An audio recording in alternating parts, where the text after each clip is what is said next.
Graça e paz a todos aqueles que confessam o nome de Jesus Cristo como Senhor e Salvador de suas vidas. Estamos aqui para mais um vídeo no canal da Igreja Presbiteriana em Bairro Novo. E se você ainda não se inscreveu no nosso canal, faça isso. Isso irá nos ajudar muito para que a gente possa fazer mais coisas diferentes no canal aqui. Se inscreva e se você desejar ter a notificação de cada vez que surgir um vídeo novo, ativa o sininho que fica logo do lado do botão de inscrição. Vamos ao vídeo de hoje.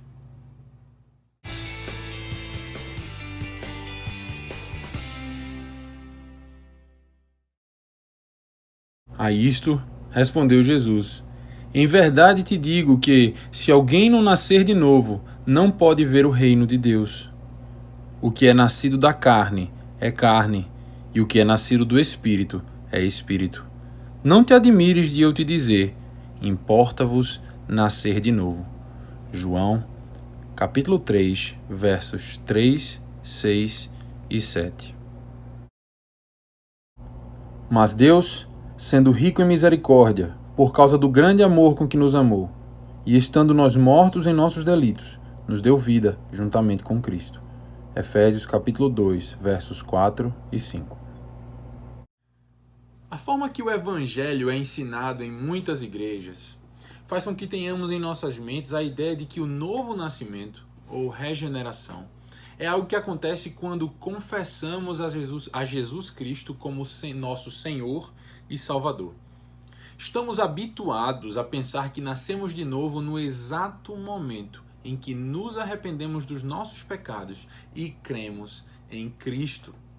No entanto, muito embora não consigamos distinguir o ponto exato em que o Espírito Santo nos regenera, ou seja, transforma os nossos corações, do momento em que exercemos efetivamente a nossa fé em Cristo, deve ficar, ainda assim, claro em nossa mente que a regeneração ela precede, ou seja, ela vem antes da nossa fé, antes que possamos exercitar a nossa fé, confessando o nome de Cristo como Senhor e Salvador de nossas vidas.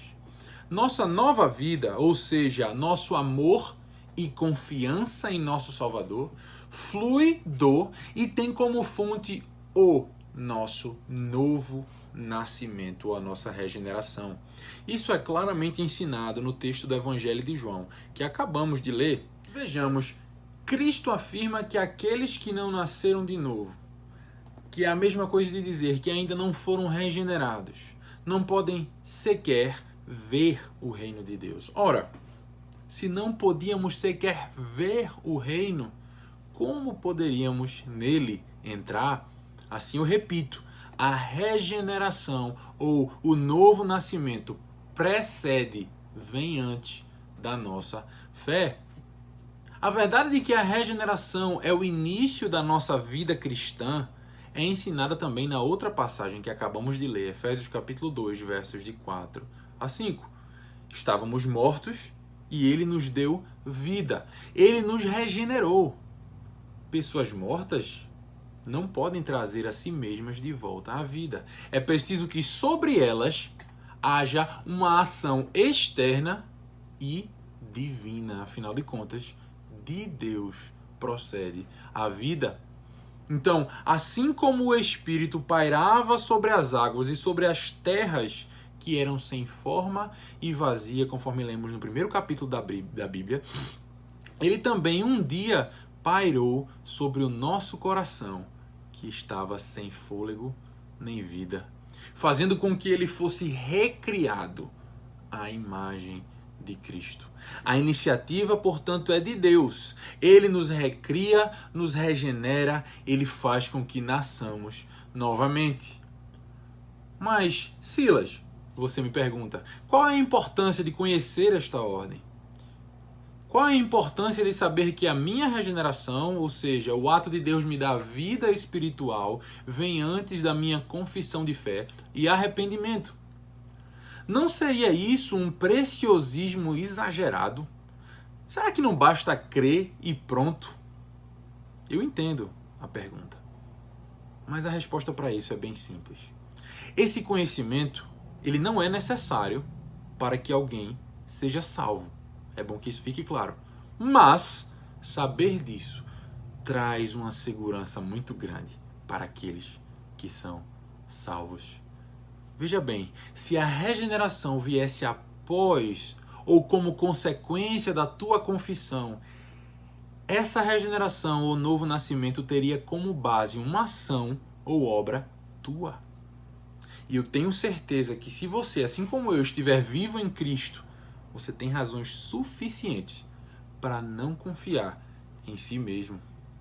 Agora, saber que a nossa vida começa em Deus, isso traz muito conforto, porque nós sabemos que Deus não volta atrás, Ele não muda, Ele não falha. E quando lutarmos com a incerteza da nossa salvação, quando lutarmos com inseguranças diante das dificuldades da vida, ou mesmo com crises espirituais profundas que podem vir, não se enganem, sobre qualquer um de nós, e que normalmente trarão à tona aquilo que há de pior em mim e em você. Em momentos como esse, poderemos, assim como Paulo em Romanos capítulo 7, após descrever a influência que o pecado ainda exercia sobre ele, mesmo tendo sido regenerado, confiantemente afirmar: graças a Deus por Cristo Jesus. E o que acontece quando recebemos essa vida de Deus? Quando recebemos a vida divina, espiritual, nós queremos devolver tudo que temos e somos integralmente a Ele. Pois reconhecemos que Ele nos fez viver de fato. Ora, então, amarrando isso que estamos aprendendo hoje, com o que vimos em vídeos anteriores, percebemos que ao nos dar vida, Deus faz com que o amemos. Ao amarmos a Deus, portanto, amamos a quem Deus é. E por isso desejaremos ser como Ele é. E o que revela o caráter de Deus, como vimos? Isso mesmo, a sua lei, a lei de Deus. A passagem de Efésios 2:10, os versos 8 e 9, normalmente são lidos e esquecemos muitas vezes do verso 10. Logo após afirmar claramente que somos salvos pela graça e por meio da fé em Cristo, Paulo, inspirado pelo Espírito Santo, afirma logo em seguida que esse Deus que nos salvou também nos separou boas obras para que andássemos nelas. E o que é uma boa obra?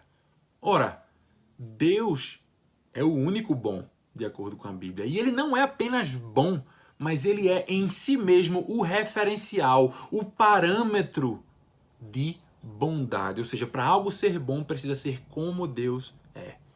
Sendo assim, uma boa obra é uma obra que se assemelha a Deus, que reflete o ser de Deus na terra. Mais uma vez, a lei de Deus revela o caráter de Deus e é chamada pela Escritura de boa. Por isso, fomos salvos pela graça para a obediência. A lei, ela revela quem somos e ela revela quem seremos na glorificação. E ela começa a ser exercitada em nossas vidas, no dia a dia, à medida em que somos conformados à imagem daquele a quem tanto amamos.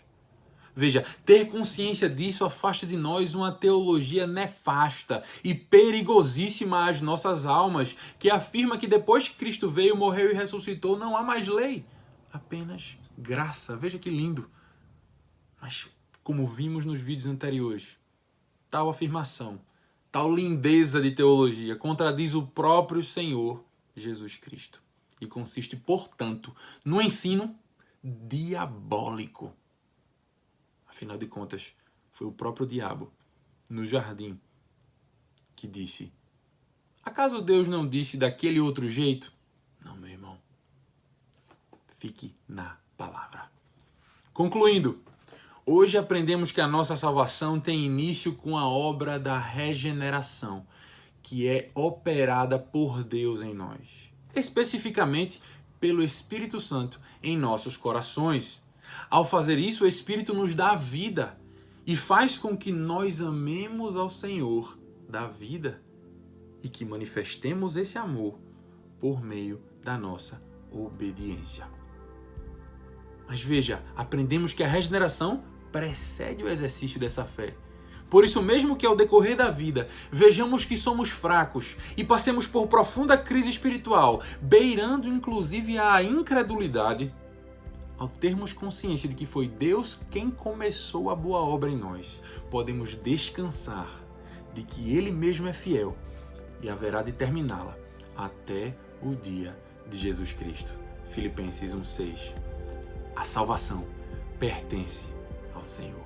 Louvado seja o seu nome. Fique na paz do nosso Senhor Jesus Cristo.